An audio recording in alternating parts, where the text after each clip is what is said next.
So, your nonverbal autistic baby isn't using words yet, but he's really good at letting you know what he wants. Maybe he hand leads you to the cabinets in the kitchen as a way of saying, I need more goldfish. Or he brings you his bottle or sippy cup like, I need more milk.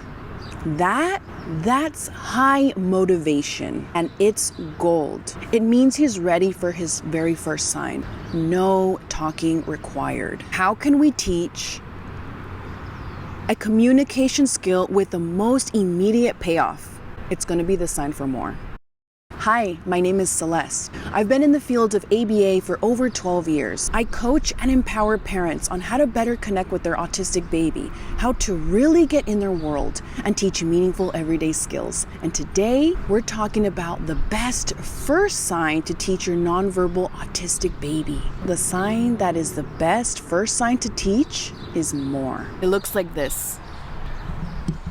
Okay, a few years ago, I met with a little boy, and the family had no prior ABA experience. The family was ready for support. They were like, I want to learn on how to teach him communication. He doesn't have any words. I think at the time he was like 5 or 6 years old. And this little one was really good at letting his parents know what he wanted without using any words, by hand leading, and basically just kind of being in the immediate area when he needed something. And then his parents were, for the most part, able to figure it out, right? But no direct communication, no language. So I sat down and I met with the parents, and they weren't even sure what ABA was, or let alone like the best approach on how to jump into communication. Where do I start? I don't know if he's ready for ASL. Should we start working on words? I sat down with them and we talked about it. We talked about what was important to them, and it was really getting his needs met in the moment. Like, what can we do today? What can we do right now to set the foundation for communication, starting at the current level that we're at? No words, okay? And my answer is ASL, the sign for more. Let's talk about why this works. No prerequisite skills are needed. No materials are needed. And it's really to boost the communication today.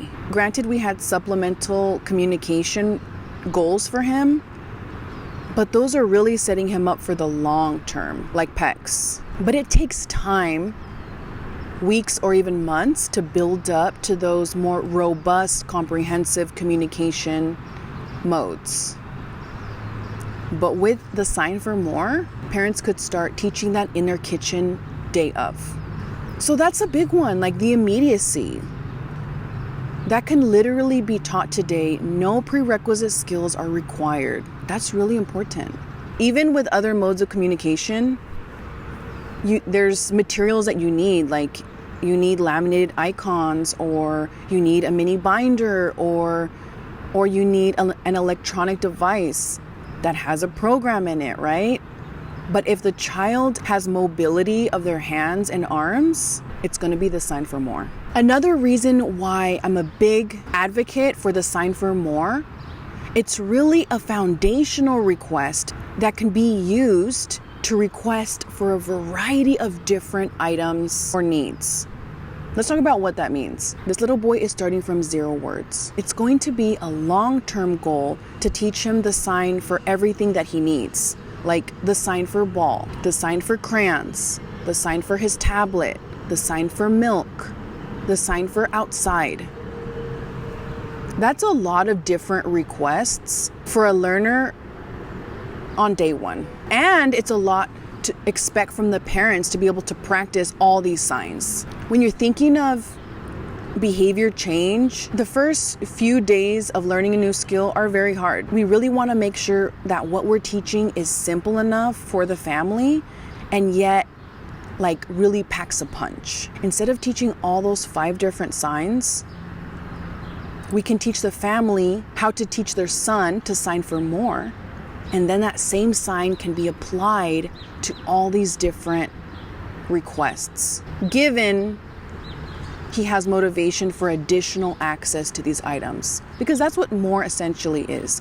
You can't have more of something you haven't had yet. Next chapter. The sign for more reduces tantrum behaviors. Why?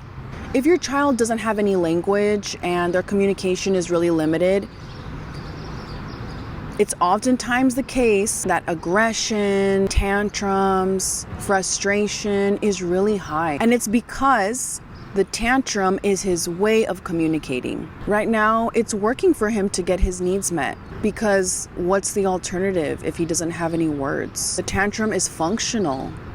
It serves a purpose. So as clinicians, we really want to educate and empower parents. Hey, when communication increases, tantrums decrease.